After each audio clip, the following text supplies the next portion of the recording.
Evangelho de Jesus, segundo escreveu João, capítulo de número 9. Se você já encontrou, diga glória a Deus. E quando Jesus passou, viu um homem que era cego de nascença. E os seus discípulos lhe perguntaram, dizendo: Mestre, quem pecou para que ele nascesse cego, este homem ou seus pais? Jesus respondeu: nem ele pecou, nem seus pais, mas foi assim para que se manifestem nele as obras de Deus. Levante uma das suas mãos, vamos orar juntas nesse momento, mais alto que você puder. Pai, nós queremos glorificar e exaltar o Teu nome, porque toda boa dádiva e todo dom perfeito vem do alto, do Pai das luzes, em quem não há sombra alguma de variação. Aqui está a Tua palavra, ela permanece no céu e é revelada à Tua igreja pelas Escrituras. E a minha oração é para que o Senhor fale, não te cales esta noite. E que por causa da Tua palavra, um exército poderoso seja levantado aqui. Oramos em o nome de Jesus. Amém. Você pode aplaudir ao Senhor e misturar nessas palmas glória e aleluia. Bom, eu gostaria de introduzir essa mensagem com uma frase sua, ou pelo menos uma frase na sua boca para esta irmã que Jesus colocou do seu lado. Eu gostaria que você dissesse a ela: fique em paz, tudo isso é propósito. Fique em paz.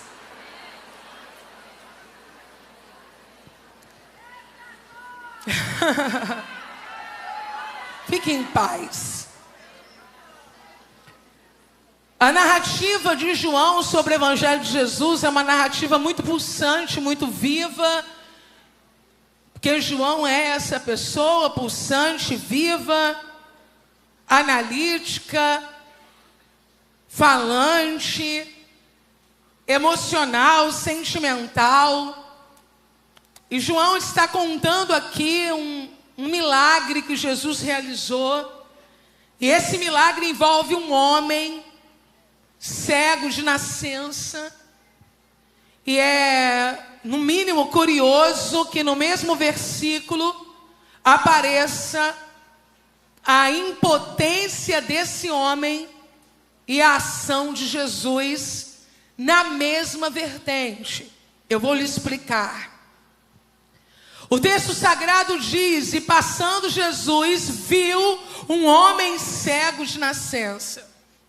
O verbo ver, nunca conjugado na primeira pessoa por esse homem, está sendo conjugado por Jesus. O homem não vê, mas Jesus o viu. Porque o que não sou não impede Jesus de fazer ou manifestar em minha vida o seu poder, justamente na área da minha maior ineficiência. Algumas pessoas vão passar a vida inteira tentando esconder o que não têm, o que não são, o que não podem, sem refletir que na maioria das vezes este é o grande diferencial para o que Jesus deseja realizar na sua vida. Ali sentado está um homem que não vê, mas Jesus o viu. Porque todas as minhas deficiências, ineficiências e ausências são supridas na pessoa de Jesus. Jesus tem tudo que eu não tenho e é por isso que eu não preciso ter tudo. Eu vou repetir: Jesus tem tudo o que eu não tenho e por isso eu não preciso ter tudo. Jesus me basta. Salmo 23, verso 1. Quem pode de cor falar comigo? 23, 1. 1, 2, 3. O Senhor é o meu pastor, nada me faltará. Alguém interpreta este salmo dizendo assim: o Senhor é o meu pastor, não preciso de mais nada. Glória a Deus. Se você puder, diga bem alto: eu não tenho tudo. O meu tudo é Jesus. Então aquele homem está ali, não pode ver, mas ele é visto por Jesus. E a partir deste momento ele está enrolado. Deixa eu usar uma palavra mais fina. Ele está implicado. A partir desse momento ele está envolvido. A partir desse momento ele está atado. A partir desse momento ele está pescado. A partir deste momento ele está preso pelos laços de amor de Jesus. Eu quero dizer que tudo muda quando Jesus nos vê. E quando Ele vê, mesmo vendo que nós não vemos, Ele não abre mão de nós. Ele não precisa de pessoas perfeitas, porque Ele é perfeito. Imperfeitos em busca de perfeição é a saga dos últimos dias. Queremos nas pessoas o que nós não temos. Vá lá e seja bonito por mim. Vá lá e seja inteligente por mim. Vá lá e seja santo por mim. Vá lá e seja perfeito por mim. Jesus não está em procura de pessoas que possam suprir suas ausências, ineficiências, o que Ele não é, passar limpo sua história, fazer o que Ele não conseguiu fazer. Jesus tem tudo. E olha para aquele homem e o vê. E os discípulos também vêm. E quando os discípulos também vêm, abrem o bocão. Porque tem gente que tem um bocão.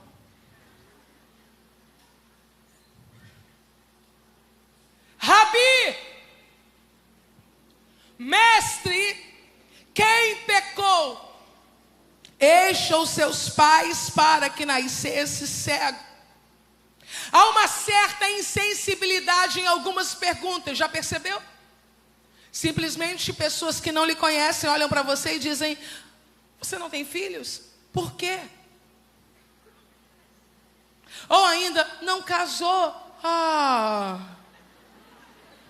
Fez uma cirurgia? De quê? Fulano de tal em sua família morreu? Como?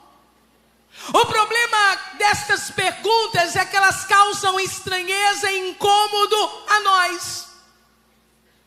Porque além de vivermos o que estamos vivendo, precisaremos lidar com a ideia de ouvir perguntas que não queríamos ouvir. Mas eu quero lhe dizer que todas as vezes que fizerem perguntas constrangedoras a você, Jesus saberá respondê-las melhor do que você.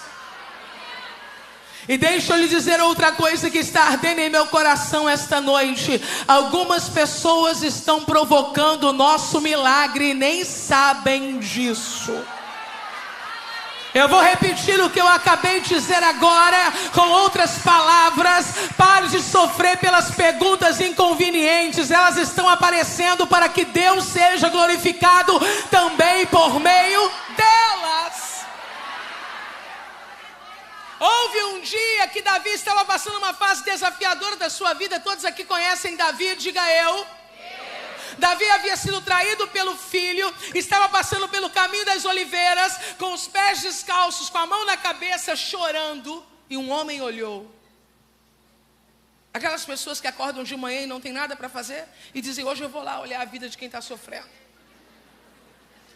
E o nome desse homem é Simei. Para você não esquecer, diga bem alto: Simei. Simei olhou e quando ele viu Davi choroso, triste, descalço, com a mão na cabeça, reino dividido, o filho fazendo tragédias, ele intentou no seu coração: vou lá piorar um pouquinho a vida dele. E foi. E começou a gritar assim: homem de sangue, homem de Belial. Vou parafrasear, tá bom? Bem feito. O que você está vivendo é porque você foi desleal com a casa de Saul. Alguém aqui conhece a história de Davi? Nem que seja um pouquinho, faz assim. Qual foi o momento que Davi foi desleal com Saul? Nunca. Mas existem pessoas que só esperarão o dia do nosso sofrimento para tentar piorar o nosso sofrimento. O que elas não sabem é que isso pode ser tudo que nós precisávamos para Deus decidir algumas coisas de forma definitiva ao nosso respeito. E Davi entendia isso. Os homens de Davi, quando olharam aquela situação, aquele homem chato, perturbado, perturbando ainda mais quem já estava perturbado, eles olharam e disseram: Davi, nós vamos parar esse homem agora. Nós vamos arrancar a cabeça desse cão morto. Eles eram nervosos. Vamos arrancar a cabeça desse cão morto. E sabe o que Davi disse? Porque Davi é um homem que tem experiência com Deus. E a gente precisa ouvir quem tem experiência com Deus. Deixa que ele me amaldiçoe. Por favor, não perca isso. Deixa que ele me amaldiçoe, porque foi Deus quem disse: amaldiçoa Davi. Vou lhe explicar, a cultura judaica antiga não compreende, não acessa, não cogita a possibilidade do diabo estar governando coisa alguma. Se está me aplaudindo é Deus, se está me apedrejando é Deus, se está dando certo é Deus, se está dando errado é Deus.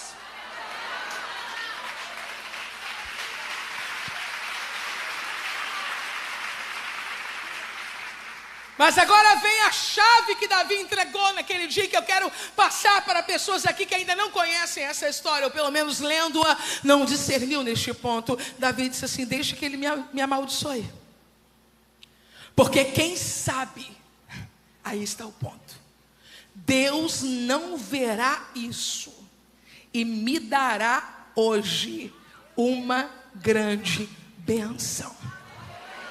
O que Davi está dizendo é: grita, Simei, xinga-me, Simei, perturba-me, Simei, porque se Deus decidir se indignar com o que você está fazendo contra mim, Ele libera hoje para mim uma bênção que não estava na agenda de hoje, mas que vai ser antecipada por causa da sua provocação. Eu vou ousar dizer que a chave que vai acionar o milagre de um homem cego de nascença é a inconveniência da pergunta: quem pecou?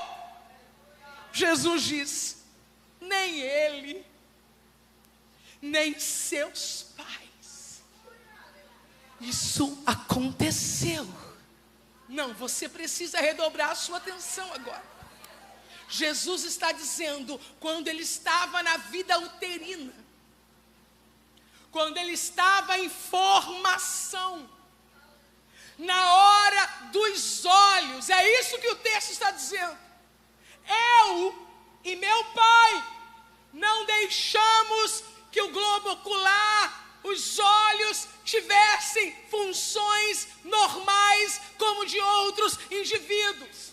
Eu e meu pai permitimos ineficiência, ausência e deficiência, porque naquele dia, formado no ventre da mãe dele, eu e meu pai decidimos que o que não tem nele, o que não houve nele, o que não aconteceu nele, é o ponto certo para a manifestação do meu poder.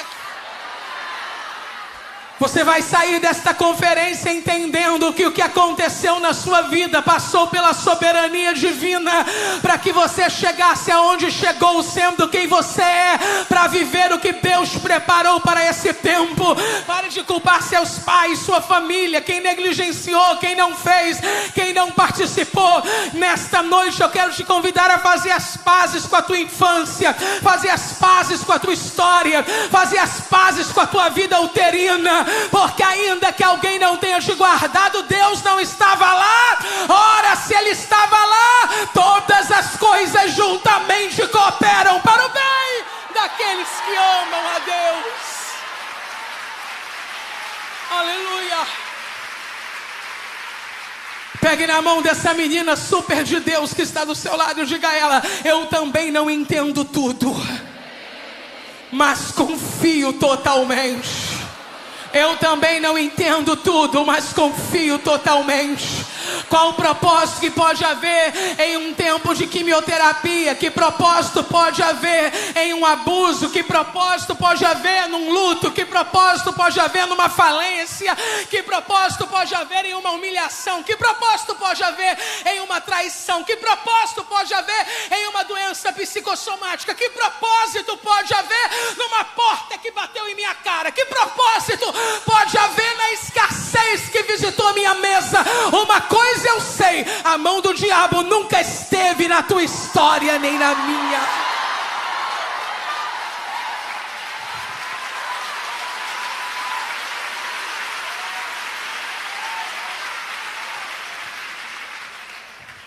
Desde o útero, ausências, ineficiências e deficiências estavam no plano perfeito de Deus. Eu vou repetir: desde o útero, ausências, ineficiências e deficiências estavam no plano perfeito de Deus. Ou eu creio nisso, ou não poderei crer em mais nada. Deus está plenamente no controle.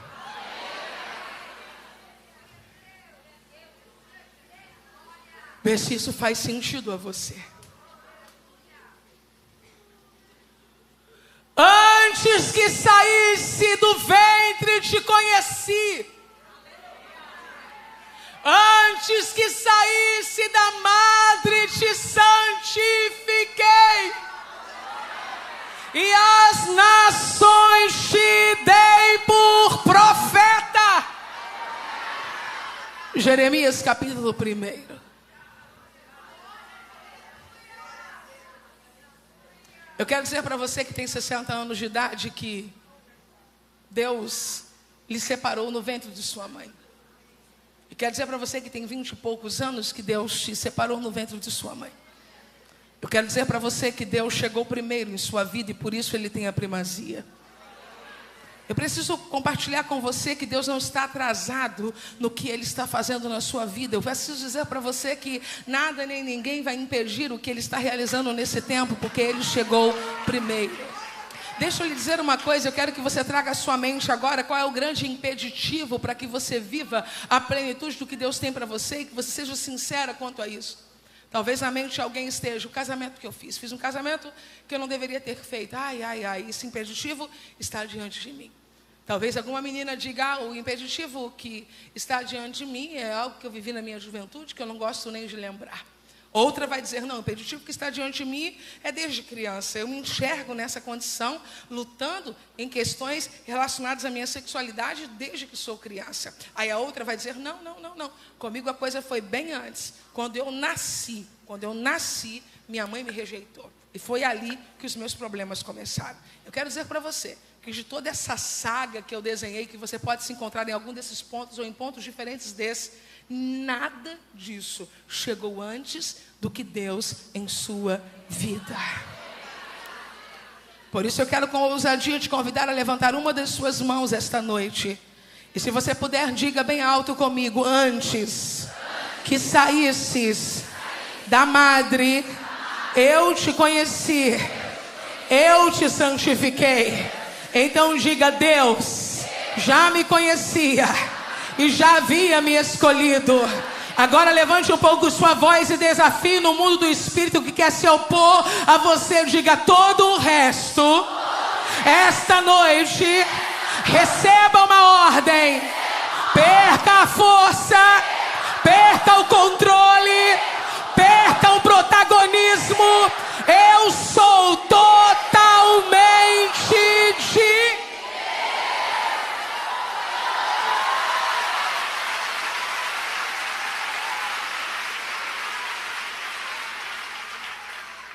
Jesus cospe no chão. Eu sei que parece esdrúxulo, parece sujo, mas não é.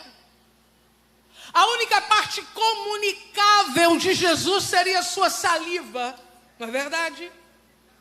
Jesus não vai tirar um dedo, Jesus não vai arrancar parte do seu corpo.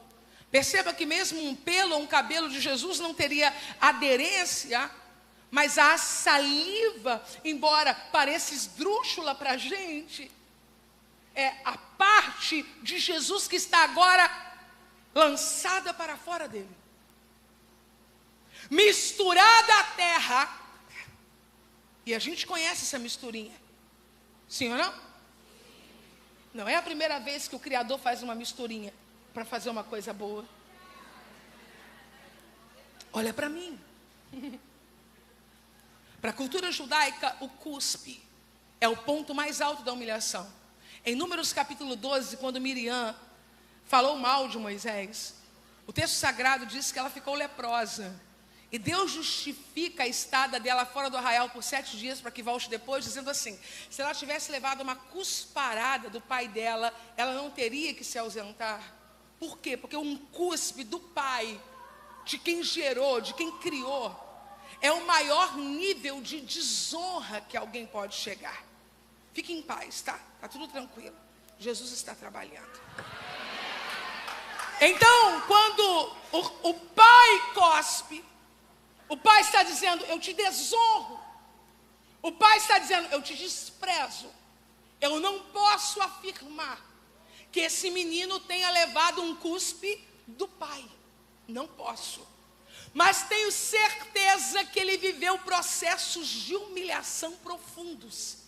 Porque cego, mendigando, dentro de um contexto cultural antigo, é de extrema humilhação. E ainda o é hoje, não a cegueira, mas o lugar de mendigância, sim ou não? Então, quando Jesus cospe, Jesus está sarando para começar o processo de humilhação e desonra. Até hoje as pessoas cuspiram, dizendo: eu te rejeito. Mas eu estou cuspindo para te dizer: eu te recebo. Até hoje as pessoas cuspiram dizendo: para longe de mim. Mas agora eu estou cuspindo para dizer: vou colocar a minha essência em ti.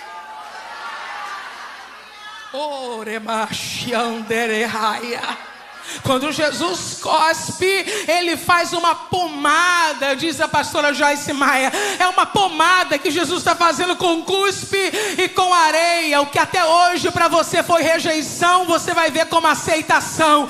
O que até hoje foi usado para te defraudar, eu estou usando para te curar. O que até hoje as pessoas disseram para você: vá para longe de mim, eu estou dizendo agora: venha para perto de mim. Porque se o teu pai terreno cospe, ele te desonra. Mas se o teu Criador cospe, ele te aproxima. Quando ele fez aquela pomada, passou nos olhos do cego. Oh meu Deus! E disse mais ou menos assim para ele: vai andar.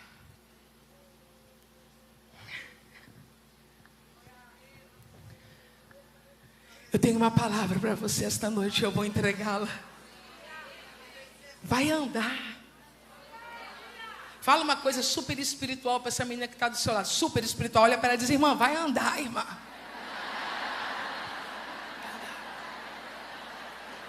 Ó, Jesus passa a pomada e diz: vai andar. Jesus compartilha a natureza dele e diz: vai andar. Jesus coloca o símbolo da desonra no lugar de honra e diz: vai andar. Porque quando ele diz vai andar, ele está dizendo: participa do que eu estou fazendo nesse tempo. Assume os riscos de acreditar na minha palavra. Se mova sem saber para onde está indo por causa de uma palavra que você recebeu. Caminha sem enxergar o futuro, acreditando que daqui a pouco o milagre vai se manifestar. Nem todas as meninas saem de uma conferência enxergando, mas todas elas saem habilitadas para andar. Jesus começa a fazer milagres, não quando eu vejo, mas quando eu ganho coragem para tirar o pé do chão e sair do lugar.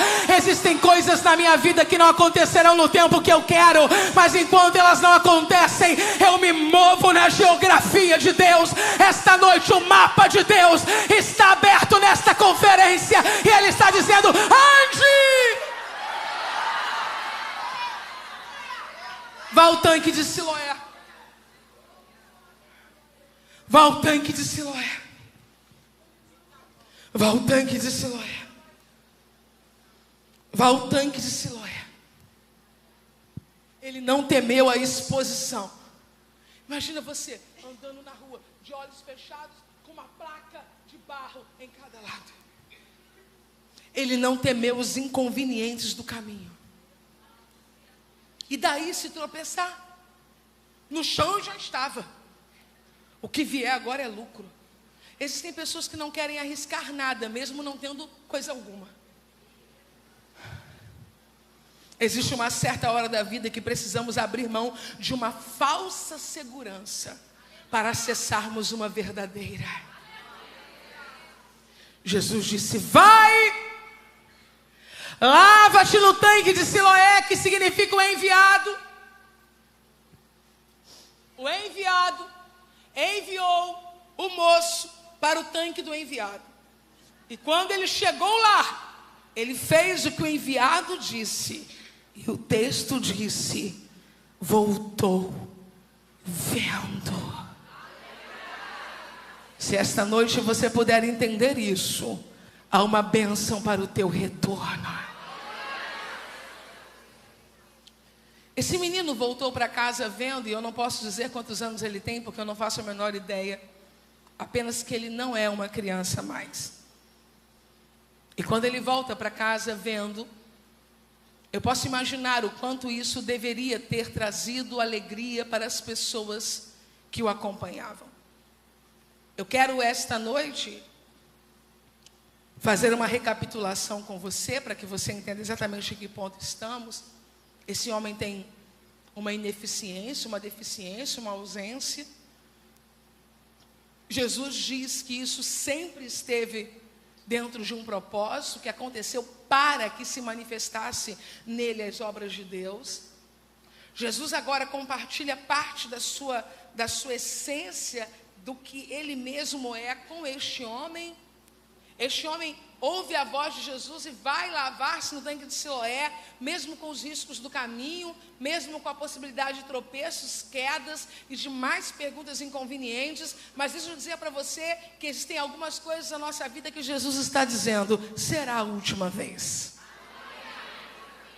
Faça, suporte, porque será a última vez. E quando ele volta vendo. E o versículo 8 me assusta, me perturba, mas também me consola e me aquieta. Por quê? Para a gente saber que isso faz parte. Então os vizinhos e aqueles que dantes tinham visto que era cego diziam: não é este aquele que estava sentado e mendigava? Para você não esquecer nunca mais, diga bem alto: eles tinham visto que ele era cego. Ora, se você está diante de alguém que teve uma dificuldade qualquer na vida, desafiadora, profunda, e essa pessoa aparece diante de você restaurada, qual é a sua atitude natural? Celebrar. Eu preciso dizer para você que Jesus está fazendo uma coisa boa e linda na sua vida, mas que você terá que ter autocontrole para suportar as pessoas que não saberão celebrar isso. Eles olham para o rosto do rapaz e dizem: não é ele? O que estava sentado e mendigava. O versículo de número 9 tem muito a ver conosco, mulheres, porque o texto diz: uns diziam, é este. Outros diziam, parece com ele. Mas ele dizia, sou eu. Eu vou falar aqui esse jogo de palavras e eu conto com você. Na hora em que eu lhe perguntar, você vai dizer, sou eu, tá bom? Alguns diziam, é. Outros diziam, parece. E você, o que diz sobre você? Talvez seja esta grande cura nesse processo que estamos vivendo. Não nos tornarmos mais dependentes do que as pessoas dizem, mas do que nós já sabemos que somos por causa da graça maravilhosa de Deus. Existem pessoas que vão reconhecer quem você é. Dê glória a Deus por isso. Eu vou repetir, existem pessoas que vão reconhecer quem você é. Dê glória a Deus por isso. Existem pessoas que não vão reconhecer quem você é. Dê glória a Deus por isso. A única coisa que você não pode esquecer é que você deve saber quem você é.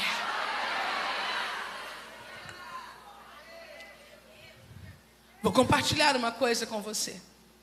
Quem está comigo, diga aleluia. Quem não foi embora, diga glória a Deus. Os habitantes da ilha de Malta não sabem nada sobre você. Eu vou explicar o que eu estou dizendo nesta frase.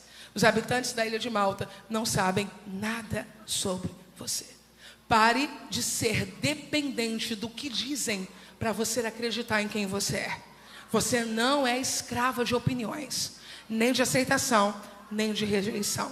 A psicologia pondera que o ser humano necessita dessa sensação de aceitação. Eu não tenho dúvidas quanto a isso. Nós só não podemos nos tornar escravas disso.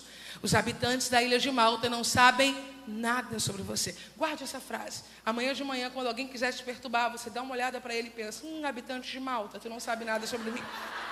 Fica comigo que você vai se dar bem. Olha para cá, que eu vou te explicar isso. Estou falando sobre Atos dos Apóstolos, estou falando sobre o apóstolo Paulo. Quem conhece Paulo aqui, diga eu. Falamos até com jeito íntimo. Quem conhece Paulo? Paulo sofreu um naufrágio. Já ouviram falar sobre isso? Está tudo tranquilo até aqui? Paulo sofreu um naufrágio. E foi uma tribulação. Você imagina um naufrágio nos dias de hoje, é uma tribulação, naqueles dias tribulação dobrada. E quando eles chegaram, na ilha de Malta, os homens daquela ilha fizeram uma fogueira, tá?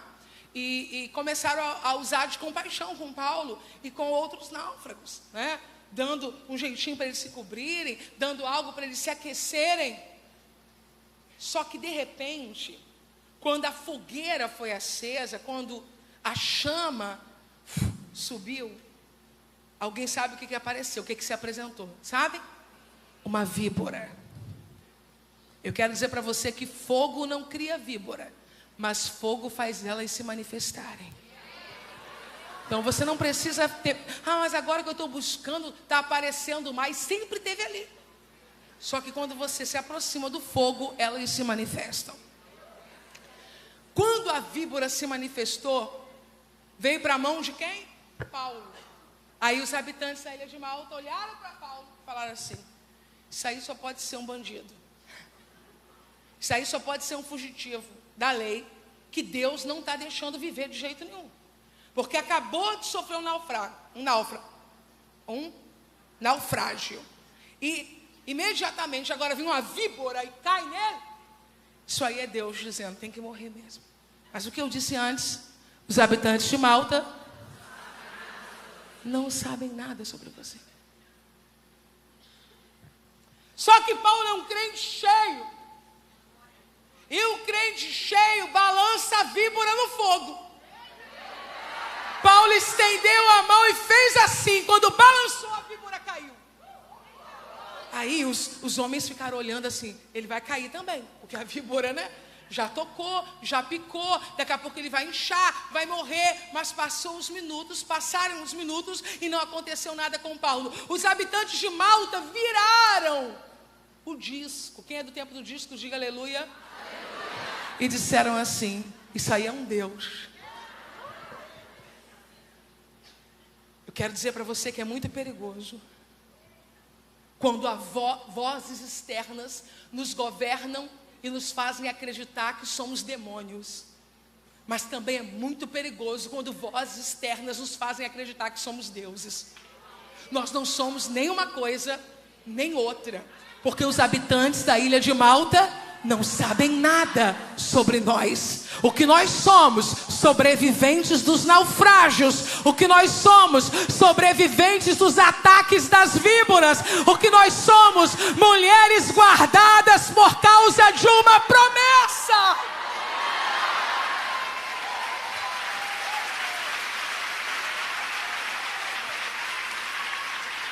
Pegue seu celular aí, abra o seu celular, coloque na câmera. Isso, vire essa câmera para você aberta, para o seu lado, frontal, e dê uma olhadinha no seu rosto. Eu não estou brincando, nunca fiz isso na minha vida, mas o poder do Espírito Santo está aqui nesse lugar. Eu estou seguindo o comando dele, eu estou seguindo a ordem dele, e eu gostaria que você olhasse agora para a sua imagem, como se houvesse um espelho diante de você, e que você começasse a perceber a partir da sua imagem, que você não é uma mentira, que você não é uma ilusão, que você não é um projeto que outros fizeram e deu errado, mas você é alguém que Deus escolheu desde o ventre de sua mãe para uma obra perfeita.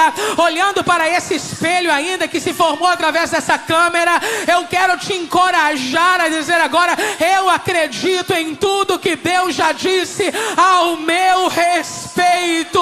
Eu quero repreender toda palavra maligna que entrou na tua mente para confundir você sobre sua sexualidade, sobre seu ministério, sobre seu futuro, sobre os lugares que você vai acessar. E eu quero declarar o que a Bíblia diz ao teu respeito: não escolhestes vós a mim, mas eu escolhi a vós. Esta noite eu vim lhe dizer: você não é a deficiência que viveu, a dor que viveu, o trauma que viveu, a perda que viveu. Você é escolhida para manifestar a glória de Deus.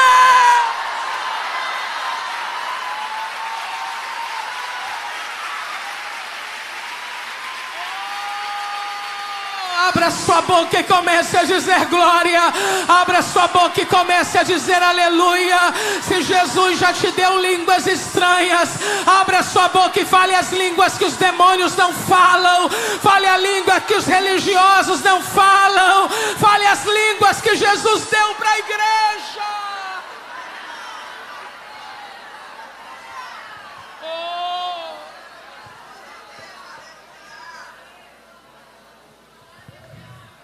Como se te abriram os olhos. Como se te abriram os olhos. Quero pedir o auxílio aqui de um tecladista da igreja. Como se te abriram os olhos. Não seria o caso de se alegrarem primeiro? Uau! Você vai ter que aprender a responder. Porque existem momentos na nossa vida que a ordem de Jesus é: fique calada. Mas existem momentos que a ordem de Jesus é: fale. O menino não era crente, o menino não era discípulo de Jesus, o menino nem sabia direito quem era Jesus. Mas quando perguntaram a ele: como se te abriram os olhos? Ele soube revelar o trajeto, o caminho do milagre. Ele disse: o homem chamado Jesus fez lodo, untou meus olhos e disse-me: vai ao tanque de Siloé e lava-te. Então fui, lavei-me e vi. Jesus está te dando uma resposta hoje para os curiosos. Fui, lavei-me e vi. Fui, lavei-me e vi. E como você foi curada? Fui, lavei-me e vi. Mas você não era tímida e agora está aí falante, fui, lavei-me e vi. Mas você não guardava dores e angústias e tinha situações que você não conseguia perdoar há mais de 10 anos? Sim, fui, lavei-me e vi. E por que agora você está se sentindo tão especial? Porque fui, lavei-me e vi. Porque você não está suplicando mais pela atenção das pessoas, pelos aplausos negados, porque fui, lavei-me e vi. Porque você está mais côncia, equilibrada, humilde, ciente dos seus limites, porque fui, lavei-me e vi. Porque você está mais solidária, cortês, amiga, porque fui, lavei-me e vi. Enquanto não se tem contato com a água, se tem uma visão distorcida, embaçada, quando na verdade, em muitos casos, nem se tem, mas quando se lava. E Jesus disse: vós já estáis limpos pela palavra. Onde está ele? Quem? Jesus. Onde está ele? Não sei. Sabe o que fizeram com o menino que acabou de ser curado? Um milagre. Eu tenho que te falar isso para você ficar ligada, para você ficar esperta, para você não querer parar amanhã de manhã. Pegaram o menino e levaram até os fariseus. Para que isso? Percebe que enquanto ele está lá no chão, ele não incomoda, ele não desperta. Mas quando Jesus diz, vai andar, e o cara anda, você vai começar a dar trabalho, você vai começar a incomodar, você vai começar... Entendeu? Ah, mas vai hoje de novo, não teve conferência ontem, vai ter conferência amanhã. Me deixa. Me esquece, eu estava no chão, cega, ninguém fez nada. Agora eu estou andando.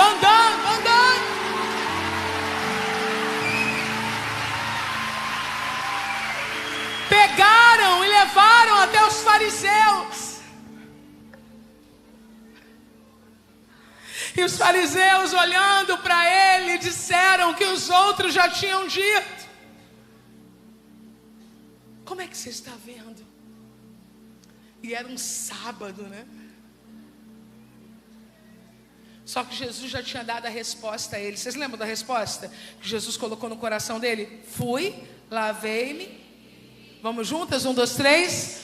Fui, lavei-me.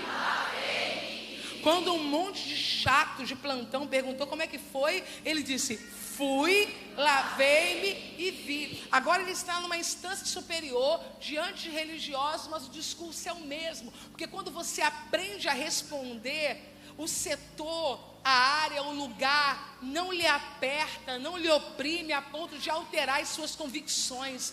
Você tem uma fala fechada, você tem uma fala quadrada, você tem uma fala que eu já sei o que eu tenho para responder. Isso aí eu respondo para quem quer ouvir, para quem não quer ouvir, para quem está preparado para ouvir. Fui, lavei-me e vi.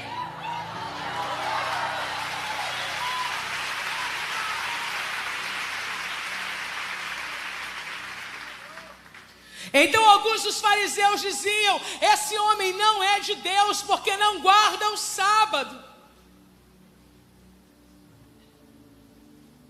Você está na igreja? Naquela? Naquela.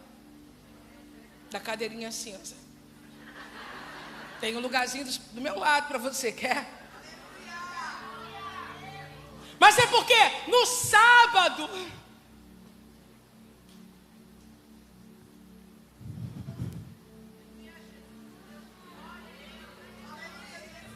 Como pode um pecador fazer sinais? E começam a discutir. Mas quando olham para o menino, e tu, o que dizes sobre ele? O menino disse, é profeta.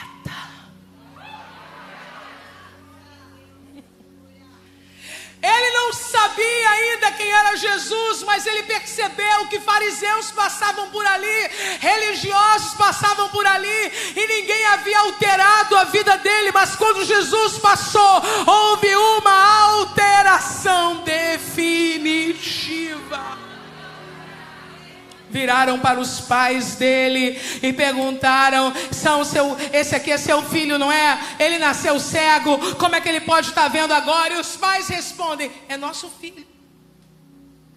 Nasceu cego, mas nós não sabemos o que aconteceu. Eu quero que você vá até o versículo 22, onde nós estamos concluindo. Por favor, não perca isso. Olha o que está escrito. Seus pais disseram isto porque temiam os judeus, porquanto já os judeus tinham resolvido que se alguém confessasse ser ele o Cristo, fosse expulso da sinagoga. Os pais estão vendo um menino que foi cego desde sempre, cego de nascença, enxergando. Quem é mãe aqui? Levante a mão. Quem é mãe? Imagine você vendo o teu filho acessando o impossível.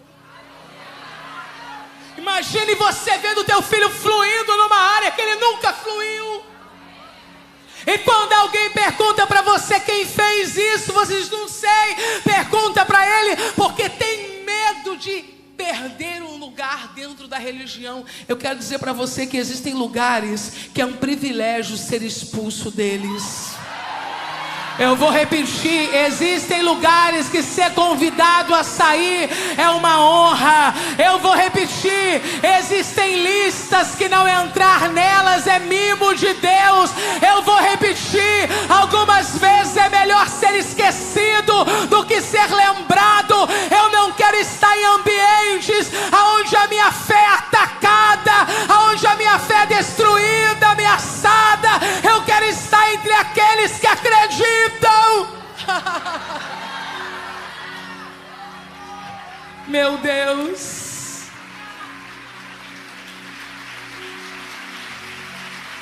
Chamaram o menino.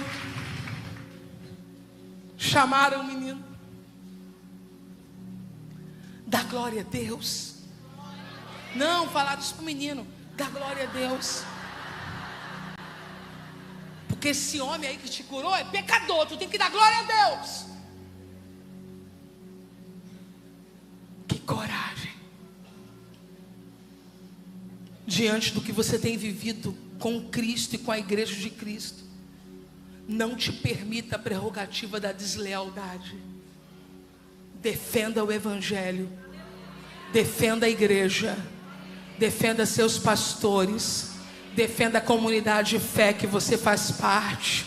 Não seja desleal. Olharam para o menino que até ontem era um mendigo. Que preparo emocional, social, psíquico esse indivíduo tinha, espiritual. Olharam para ele e disseram: esse homem é um pecador. Ele levantou a voz e disse: é pecador, eu não sei. O que eu sei é que eu era cego e agora eu vejo.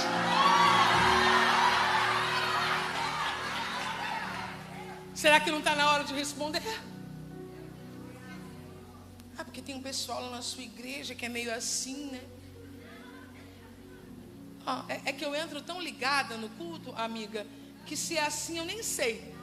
Mas uma coisa eu sei, eu entrei cega lá e agora eu vejo.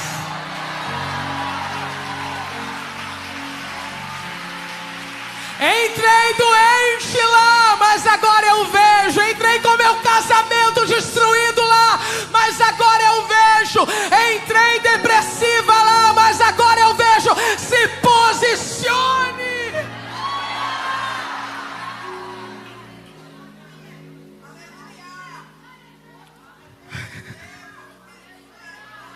Fique de pé, que eu preciso te entregar isso em pé.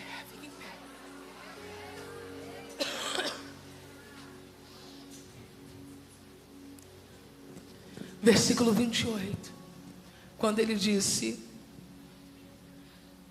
eu vejo. Quando começaram a perturbá-lo, fazendo as mesmas perguntas, ele disse: vocês querem ser discípulo dele?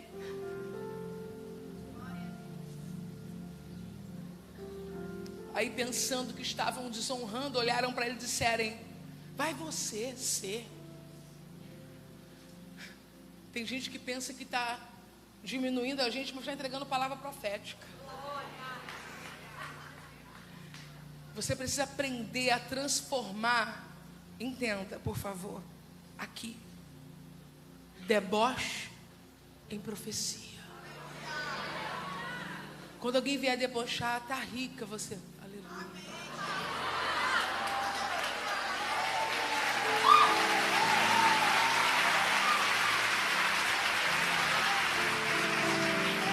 É santa agora, né? Santa, santa. Glória a Deus. Eu falei para vocês que vocês vão descobrir que eu era sacoleira desde 9 anos de idade. Eu contei em uma igreja esses dias que eu e minha mãe, né? Sacoleiras, um sol. Quem é da margeia minha idade, né? De 40 a 60 ou até mais, vai lembrar. Eu tenho 47, vai lembrar dessa época, da frase que eu vou dizer. Um sol, a gente a pé com um saco na rua andando. Aí um engraçadinho abaixou o vidro: ê, vida boa.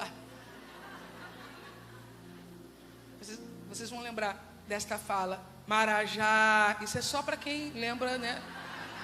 Do irmão Collor, Marajá.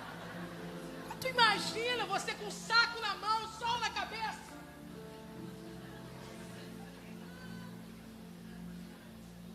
Aprenda a pegar o deboche aqui.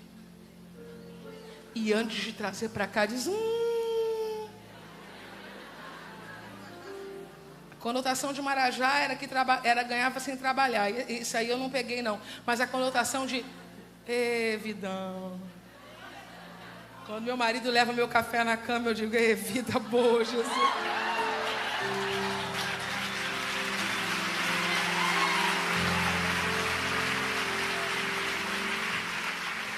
Eu vou concluir dizendo a você que aqueles homens pegaram aquele homem que havia sido curado e expulsaram ele.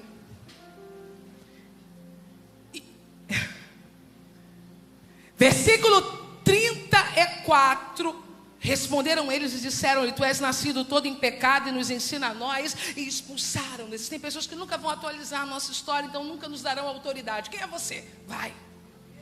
Mas o versículo 35 diz, Jesus ouviu que o tinham expulsado, e encontrando-o disse, crês tu no Filho de Deus? Ele respondeu e disse, quem é ele, Senhor? Para que nele creia. Jesus disse, tu já o tens visto, é aquele que fala contigo. Ele disse, creio, Senhor. E o adorou. Não, eu tenho que te contar rapidinho o que aconteceu. Jesus ficou sabendo que expulsaram aquele menino. E sabe por que Jesus o encontrou? Porque Jesus foi até onde ele estava. Porque Jesus não vai deixar você sem família. Jesus não vai deixar você sem abrigo. Jesus não vai deixar você sem companhia. Jesus não vai deixar você sem expectativa. Jesus não vai deixar você sem futuro. Oh, meu Deus. Jesus se responsabiliza por quem Ele chama. Ele se responsabiliza por quem Ele escolhe. Então eu findo esta noite dizendo que quando te expulsaram de alguns lugares ou te convidaram a sair, estavam te jogando para os braços de Jesus e para o propósito que Ele tinha com você. Puxa essa menina que está do teu lado e ore por 3 minutos com ela agora. Ore, ore, ore, ore, ore. Lamaracho e decomenécia. Puxa ela para perto de você e ore por 3 minutos. Oh, meu Deus, esta noite o Espírito a trouxe aqui para dizer a ela que ela está envolvida em propósitos eternos, que ela não vai parar, que ela não vai desistir.